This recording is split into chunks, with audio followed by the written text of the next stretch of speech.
Welcome to the Italian Wine Podcast. This episode has been brought to you by the Wine to Wine Business Forum 2022. This year will mark the 9th edition of the forum, to be held on November 7th and 8th of 2022 in Verona, Italy. This year will be an exclusively in-person edition. The main theme of the event will be all-round wine communication, and tickets are on sale now. The first early bird discount will be available until August 22nd. For more information, please visit us at winetowine.net.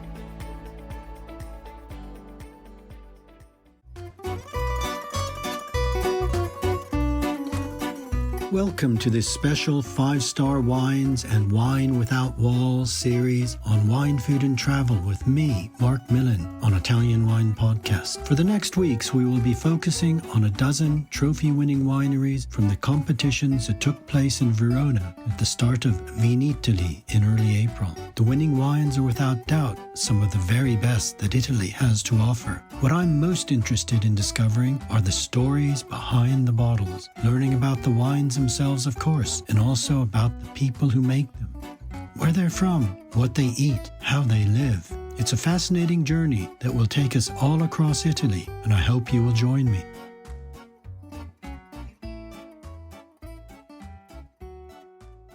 Welcome to Wine, Food and Travel with me, Marc Millon, on Italian Wine Podcast. In this special 5-star Wines and Wine Without Walls edition, I'm delighted to shine a spotlight on Casale del Giglio, located south of Rome in the region of Lazio. The Casale del Giglio winery entered a number of wines in 5-star wines this year, all of which received outstanding scores. So I'm delighted to welcome Export Director Elise Rialland. How are you today, Elise? Hi, Mark. I'm very good. Thank you. Great. Well, the aim of my show is really to give an insight to the story behind the bottles in 5-star wines. So to help our listeners understand better where Casale del Giglio is, can you describe your area, where you are, and just paint a picture for our listeners so they can get an understanding of exactly where you are? Sure. So, Casale del Giglio is in the Lazio region, as you just said. It's located some 50 kilometers south of Rome in an area called Agro Pontino. We are right in the middle between the seaside and the hills. And yes. And I'm imagining right now you're in the full heat of summer. Is that right? Oh, yes, absolutely. I think this year the summer began beginning of May, early May, and we are still facing a heat wave. Yes, totally. Oh, my goodness. I mean, we've actually been having a heat wave here in England. It hit 40 degrees in London this week. I heard that.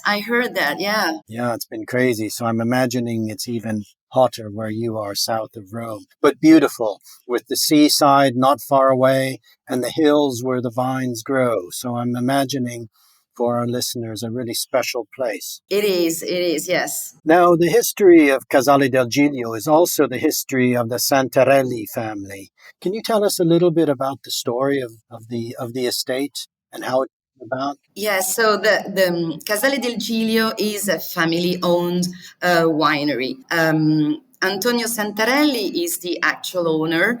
The story began with his great-grandfather. He was already a wine lover when he decided in the early 19th century to create his own society of wine and oil business. He owned 15 different shops in Rome of selling wine and olive oil. And then after that, his son, which is the father of Antonio right now, has discovered this area in the Agro Pontino and just fall in love with this area and decided to buy this estate which is now Casale del Giglio in 1967. So we have recently celebrated the century of wine of the Santarelli family. Okay, so that's amazing. So it really began, then the estate began as a way to supply wine to the shops in Rome that the family still own? Exactly. And they were also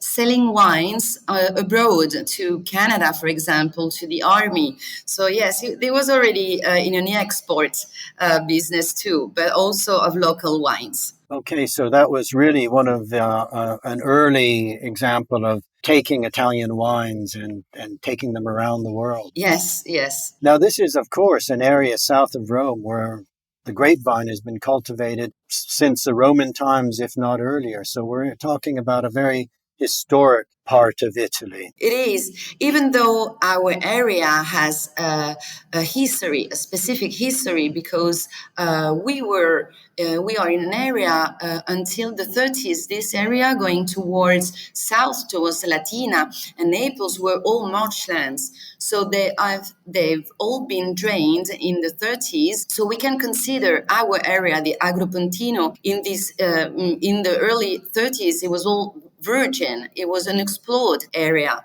But as I said, the father of Antonio Santarelli really fell in love with this area. And I think he foresaw a great potential down there. So he wanted to found out all the potential, and they decided in 1985 to launch a big project of research and experimentation. So they decided to plant 57 different kind of grapes just to see which were the grapes that adapted best to this territory. Out of those grapes, there were obviously Italian grapes, local grapes, but not only local, from northern Italy, from Trentino, but also international grapes, like French grapes or Spanish grapes. And this has been a huge project, first of all, for Casale del Giglio, because that's how the range really started. Out of those 57 grapes, we have selected 1/3 that have been replanted and that are now part of the range of Casale del Giglio. But it has been also very important for many producers around us to discover that grapes like Viognier or Petit Manseng or Petit Verdot or the Syrah or the Tempranillo, for example, would have found such a good territory here to grow and to become really excellent wines. Well, that's a fascinating story. Really interesting that, as you say, although it's an ancient wineland, the marshes had to be drained, something that happened during the time of Mussolini, I suppose. That was Exactly. when Yes, the yes. marshes were drained and lands reclaimed. And then the family saw the potential to make quality wines. Exactly. And Also, quite a lot of foresight to be bringing in international grapes rather than just concentrating on the native grapes. yeah, so the international grapes were the biggest surprise of this project that was held in 85. And but then in the last 15 years, we also wanted to rediscover some local grapes that sometimes were a little bit underestimated. And now today, the winemaker likes to consider Casale del Giglio as a flower, and then we have different petals. So the first one is on the island of Ponza, where we went there some 15 years ago to rediscover the Biancolella, which is a local grapes originally from the island of Ischia, but that was brought by the Bourbons also to Ponza. So we have some small lands there, and we have rediscovered this Biancolella, which is really special. And after that, we wanted to rediscover also the Bellone in the area of Anzio. So Anzio is another of this petal of the flower. And the Bellone, which is really special in the area of Anzio with a very sandy soil, those has ungrafted vines that are like 200 meters from the seaside. Another petals is also in Olevano Romano, where there is a vocated area for the Cesanese. And the last but not the least, as you know, the Santarelli family has its origin in Amatrice, and we have a project that is now on the Pecorino. in the area of Amatrice. So those are all like satellites projects that are now totally part of the range of Casale del Giglio. So we have international grapes thanks to this project that have been held on this virgin land, but also many local grapes that have been rediscovered with a real success. Well, that's a really fascinating story. I didn't know about the Biancolella on the island of Ponza. Where is Ponza? I don't know the island and can't quite picture where it is. Is it just off the coast from you? Exactly. Yes, those are the Pontina Islands. Ponza is one of the biggest. Palmarola, Ventotene. Those are all islands that are just in front of the coast, just quite in front of us, actually. Okay, so beautiful islands to visit in the summertime, I guess? Oh, absolutely. Yeah, actually, in Ponza, it is an heroic viticulture. Those are all terraces. It's very hilly. It's an all volcanic island. So it's fascinating. Okay, like Ischia. Yeah, more or less. Yeah. And that's the original territory of the Biancolella is Ischia. So actually, they are quite similar island, yes. Okay, so a fresh style of white to enjoy with the seafood of the island? Yes, of course. Yes, you can almost feel the seaside in your mouth, right? It's very like almost saltiness, but yes, very fresh and crispy. Bellone is an important grape, a grape that was at risk of disappearing. I'm interested to hear of the ungrafted vines planted in sand.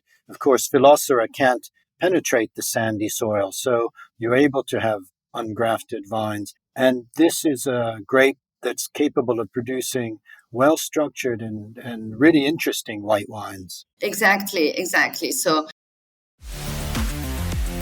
Italian Wine Podcast, brought to you by Mama Jumbo Shrimp. as I told you, this area is really 200 meters from the sea, so the soil is totally sandy, and it has prevented the diffusion of the Phylloxera. So those are engrafted vines that are almost 60 or 70 years old. And this Bellone is really interesting. The winemaker has also in this grape a great aging potential. So that's why next to our regular production of the Bellone, which is also the Anzio, made from this 100% Bellone grape, he has decided to test the longevity of the Bellone with a Reserva. Who ages 24 months in oak and then 8 months in amphora, in terracotta amphora. And this is our Radix. That's a very special wine. And obviously the amphora has has made this longevity that the winemaker really tries to get to its wine. So it's not oxidation, but it's really this oxygenation has made this one really, really special. Okay, so again, going back to almost Roman traditions with the aging of the wine in terracotta, the acidity of the Bellone, I guess, allows that aging as well as the structure of it. Yes, exactly.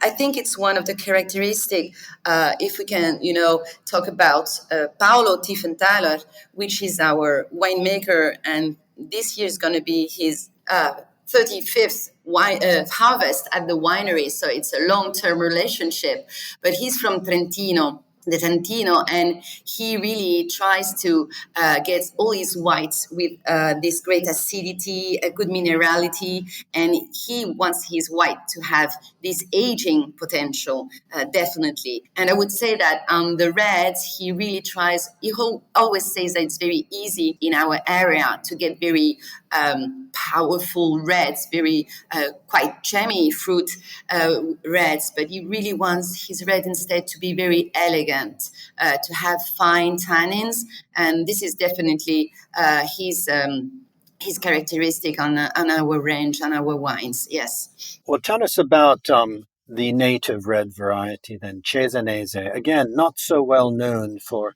many of our listeners, but a grape that's really fascinating, has huge potential, and is capable of making truly great red wine. Yes, absolutely. It's such a pity, really, that such great grapes are underestimated. The Cesanese is an historical grape for the Lazio. It's actually a DOC and DOCG in the Lazio. So we have it as an IGT because where we are, obviously, it's IGT, but the grapes come from a vocated area. We are specifically in the Olevano Romano area, which is just on the top of the hills. We are like 400 meters above the level of the sea. It's such a nice, fruity and cherry grape, really. Obviously, here the hand of the winemaker is adding something special because we have it aging in cherry wood. So that will also help on this flavor and this fine tannins and on the cherryness that is very characteristic of that grape. But here again, a very good acidity. So those are really with a great aging potential. Well, that's really interesting. The cherry wood to enhance that delightful fruit that comes through in the wine, but with still that potential to age and evolve and develop in the bottle. So, Elise, tell me about a few more of wines from international, maybe one or two of the more important wines that are representative of Casale del Giglio. Sure, I think the best seller ever, and if you ever go to Rome, you will definitely have the opportunity to taste our Satrico. The Satrico is a white wine, which is a blend of Chardonnay, Sauvignon, and Trebbiano. So obviously the Sauvignon would be for the aromatic part, the Chardonnay would be for the body, and the Trebbiano linked together the other grapes. But this is definitely the most characteristic wine of the winery. It's very fresh. It's food friendly, perfect for the aperitivo, but also for first dishes, like Italian pasta. And it's just like a summertime wine, but that you can really enjoy all year long. I think the second one that has to really be told about would be the Mater Matuta. Mater Matuta is the top of our range, I would say the flagship of the winery. It's a blend of 85% Syrah and 15 Petit Verdot. It ages 24 months in new oak barrels and then another couple of years aging in bottle. I think Mater Matuta for Paolo, for our winemaker, really was meant to express the excellence of the territory. That's why there might be some years in which the quality of the grapes, if the quality doesn't reach the level of perfection that the winemaker wants for this wine, then we would rather not produce the Mater Matuta rather than to have, like a so-so Mater Matuta. Mater Matuta has to be like perfect. So it's a very emblematic wine. And I want also say two words about the name Mater Matuta. Mater Matuta is the name of a goddess of fertility and dawn, and we have the temple of this goddess just in front of the winery. So actually, we have an archaeological site beneath the vineyard.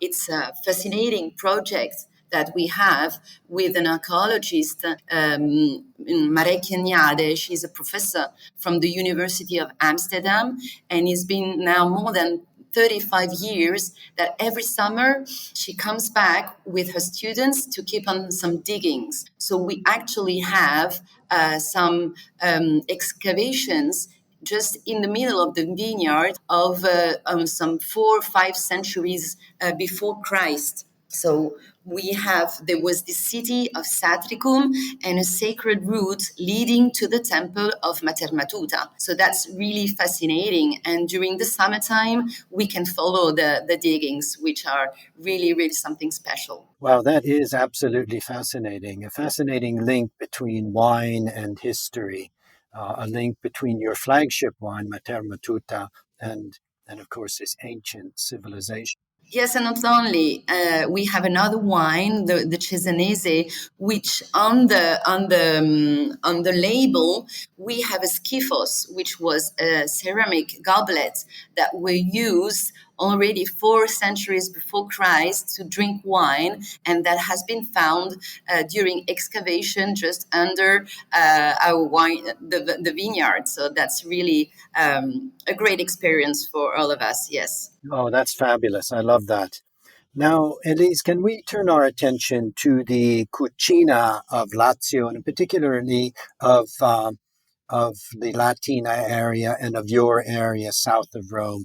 Are there your wines are all very food friendly? So let's talk about some of the dishes that pair particularly well with some of your wines. Sure. So, as I say, we are just by the sea. So, obviously, all about fishes and shellfish or raw fish. Our wines just fit perfectly with those. As I said, we also have some wine made really on the seaside. So, those are really perfect. And I will think about the Satrico, also the Viognier, obviously the Bellone, Antium. Those are really perfect for those kind of pairing. Are there particular seafood dishes that are typical of your area? Any piatti del mare that are really typical? That one. Where, we have the spaghetti alle vongole, which is very special. There is a typical, I love that. yeah, there is a typical crab pasta dish in the island of Ponza, which is very characteristic too, and which is a perfect pairing with the Biancolella, obviously, and some raw fish or local fish. That is just perfect with our wines. And obviously, we are just by Rome, so a lot of Roman dishes have their perfect pairings with our wine. And we think about, the Grisha or Amatriciana, the Grisha, also the Antium. I told you about the pairing with the seafood, but it's also perfect with the Grisha because it has a nice acidity that will really cleans out the mouth from the guanciale, right? The pork cheek. Yeah. And the amatriciana, which is the grisha with the tomato sauce, our rosé, the albiola, is really perfect, a perfect pairing.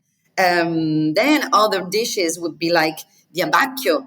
The abbacchio scottadito. For the scottadito, for example, is perfect with our petit verdot. We have a pure petit verdot. We were the first one to make it pure in Italy and to get the IGT for this French variety. So yes, it would be perfect pairing with the lamb. The abbacchio, the baby lamb scottadito that burns your fingers when you pick it up. Yes, exactly, because you have to eat it with your hands, right? Yeah, absolutely. Yeah, and we have a special pairing with our big Matermatuta too. There is a local provola cheese made from buffalo milk, and that we have aged in syrup pomaces, so it gets really like a drink. And this perfect pairing with the Matermatuta, actually. Yeah. Amazing. And I imagine also the carne di bufala would be good with the bigger red wines. Exactly. For example, there is a spezzatino di bufala, which is really perfect with the Cesanese. Yes, absolutely. Okay, well, these are dishes that people have to come to the area to experience and discover. Now, tell us a little bit about wine hospitality at Casale del Giglio. Is that important to you, and what can visitors expect? Well, of course, yes. So, we are, as I said, we are like 40 minutes away from Rome. So, obviously, a lot of tourists get the opportunity of visiting the Eternal City and to have a wine experience too. So, we have a lot of wine lovers. We regularly organize almost daily those guided tours and tasting all around the winery. And we talk back, obviously, the story. We go into the vineyard from the rooftop of the winery so that you have a 360 grades view of all the vineyards. So the winery is quite large, 180 hectares. So from the rooftop, you can, see all, which is very nice. I think the area is really deserve, this special attention, and all the area. You might know that just not far from the winery, we have the Nympha Gardens, which are UNESCO heritage. And so those are all, specialty that we have in the territory that really deserve the wine lovers to go there and to discover our unexplored territory that has so much to give to tourists. Wonderful. I guess it's also close enough to come out on a day trip from Rome. Absolutely, totally, yeah. It's a 40-minute drive, so it's very easy. And then after the visit of the winery, you can go to the seaside. There are just beautiful beaches with the Circeo area, Sabaudia, Sperlonga. Those are all very nice spots just near the winery. Yeah. Oh, that sounds wonderful. Well, I'd love to visit you one day myself. Yeah, that would be lovely. It's been a real pleasure talking to you today. Thank you so much for being my guest, and I hope we can meet sometime in the near future. Thank you, Mark. So I can't wait to see you and to welcome you at the winery, and also the wine lovers that would like to discover our fantastic and unique wines from the Lazio Agro Pontino. Thank you, Elise. Grazie e a presto. Ciao, Mark. Ciao.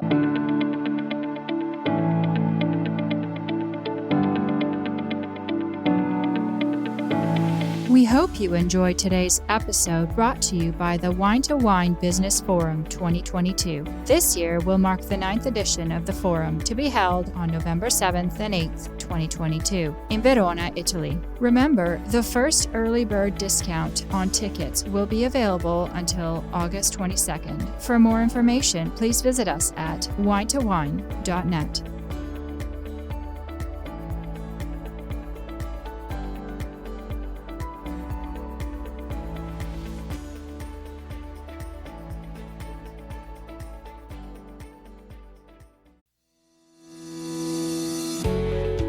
Guys, I'm Joy Livingston, and I am the producer of the Italian Wine Podcast. Thank you for listening. We are the only wine podcast that has been doing a daily show since the pandemic began. This is a labor of love, and we are committed to bringing you free content every day. Of course, this takes time and effort, not to mention the cost of equipment, production, and editing. We would be grateful for your donations, suggestions, requests, and ideas. For more information on how to get in touch, go to italianwinepodcast.com.